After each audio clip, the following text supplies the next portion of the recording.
September 17th, 2023. Jane Doe, Washington, D.C. It was a late August evening when I packed my car for the long drive back to Jersey City. As a second-year political science student at Georgetown University, I had grown accustomed to the stress of college life. The late-night study sessions, endless research papers, and the constant pressure to maintain my full scholarship. As much as I appreciated the opportunity, I was running on fumes. I needed a break. I was going home to see my mom. She hasn't been doing well since my father passed away last year. She's been financially strapped and emotionally drained.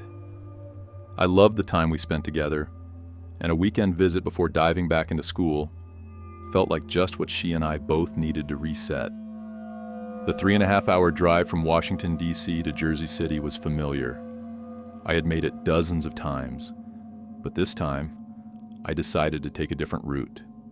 Tired of the usual traffic through Philadelphia, I opted to drive through the farm areas and mountains of upstate Pennsylvania. The thought of a quieter, less congested path appealed to me, even though it meant going through dark, winding mountain roads. The night grew colder as I drove up Route 1, absorbing the desolate rural landscape around me. The headlights illuminated nothing but trees, casting long shadows across the winding road. The steady hum of the engine was comforting, and my mind wandered. Occasionally I heard the squeak from the back wheel. I had been putting off the repair to it since the beginning of summer, since my hours were cut. But hopefully I will be able to pick up more shifts when the semester starts. It was around midnight when I realized I needed gas. My fuel gauge had dropped dangerously low, and I hadn't seen a gas station for miles. When I finally spotted a dimly lit gas station on the side of the road, I pulled in, relieved. The station looked ancient, and the only sign of life was an old man behind the counter, watching a vintage, flickering television screen. The whole place felt like it had been frozen in time. I quickly filled up my tank, the rhythmic click of the pump soothing my tired mind. As I finished, I turned to head back to my car when a voice startled me. "Long drive, huh?" A voice came from behind. I turned around to see a man standing just outside the convenience store. His tall stature was partially obscured by the shadows, but even in the dim light, I could make out his unkempt beard and wild, long hair. He was older, maybe in his mid-30s, with a dark, intense stare from his eyes. His voice didn't seem to be from the New England area, but I dismissed the weirdness of it. As someone who worked at a gas station, he looked a bit out of place. "Sure is," I said, trying to sound friendly, but I kept my distance. "Just passing through to avoid the city." "Which city was that?" he replied, his voice low and almost too soft. "I'm just visiting myself." "You're brave, driving alone this late at night." Everything about him made my body shiver. He obviously didn't work at the gas station. I took a step back toward my car, glancing nervously at the empty parking lot. My heart rate picked up, and I instinctively tightened my grip on my car keys. "I'm fine. I should be going," I said, forcing a smile. "Are you sure? I noticed your back wheel is a little bent. I could take a look before you go." As much as I felt uncomfortable, the proposition seemed intriguing. "I have to get going, but really quick, I guess." "Thanks," I said. The man gave me a thumbs up and moved toward the back of my car. He crouched down to look at my wheel with a steady gentleness, watching me as he descended. "I see the problem right here," he exclaimed. "Come over here and look." He motioned for me and pointed under the back of the car. I walked next to where he crouched and started to bend my neck to where he was pointing. "I do see something," I said, as I looked back up at the man. The man's expression shifted, becoming something darker, more calculating.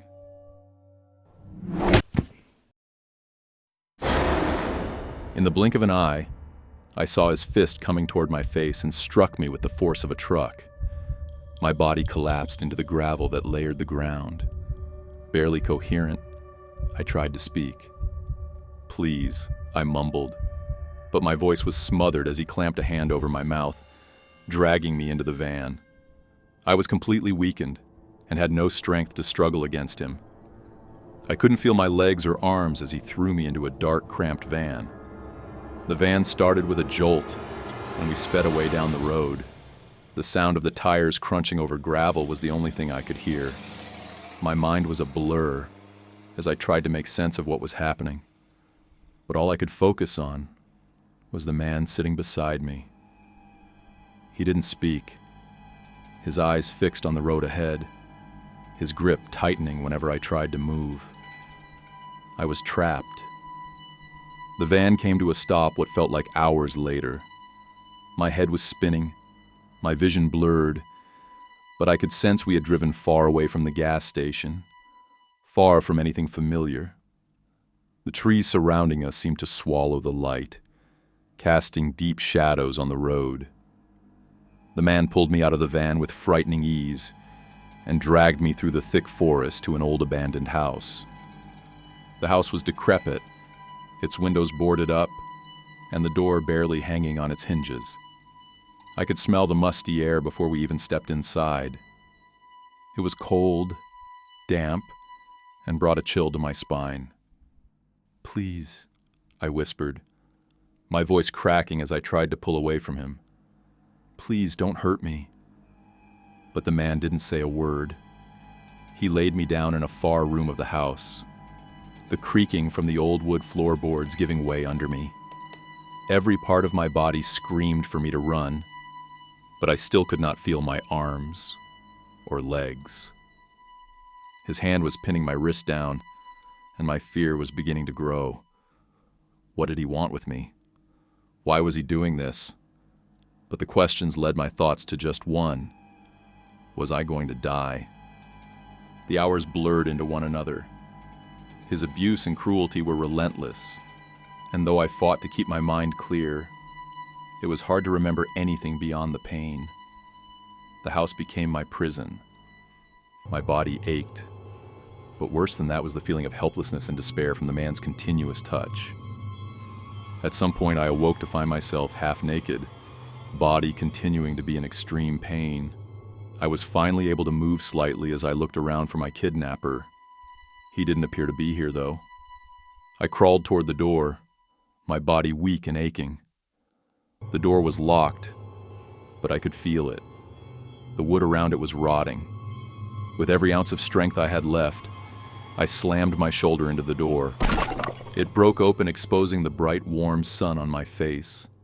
I stumbled outside, gasping for air, my heart hammering in my chest. The forest invited me back to life as I heard the animals and birds speaking to each other.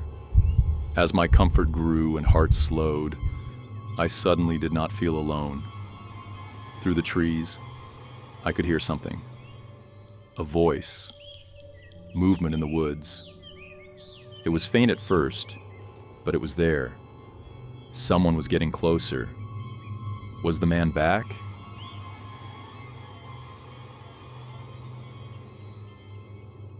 "You're safe now," a voice said softly, helping me into a patrol car.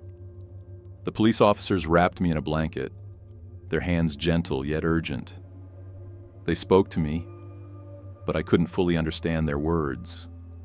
My mind felt distant, my body too broken to comprehend anything. The man who had taken me was caught not long after that. He was wrangled up in an open field in a close-by county. He had escaped from a nearby county prison not long before. His history of violence only deepened the horror of what he'd done to me. His capture was the end of a 2-week-long manhunt, and he was facing even more charges, adding another 30 years to his sentence. I was lucky to be alive. My name was kept out of the public eye. The authorities honored my wish for privacy, and the news never revealed the details of my attack. I wasn't a victim in the eyes of the media, and that was exactly how I wanted it. I didn't want anyone to see me that way. Returning to Georgetown was a decision I struggled with, but in the end, I knew I had to. The road ahead wasn't going to be easy, but I refused to let what happened to me define me.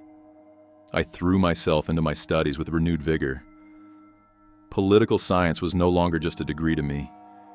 It became my way of fighting back, of reclaiming control. Though the trauma would always be a part of me, I refused to let it destroy my future. The road to Jersey City had taken me into darkness, but I had emerged from it stronger than I ever thought possible.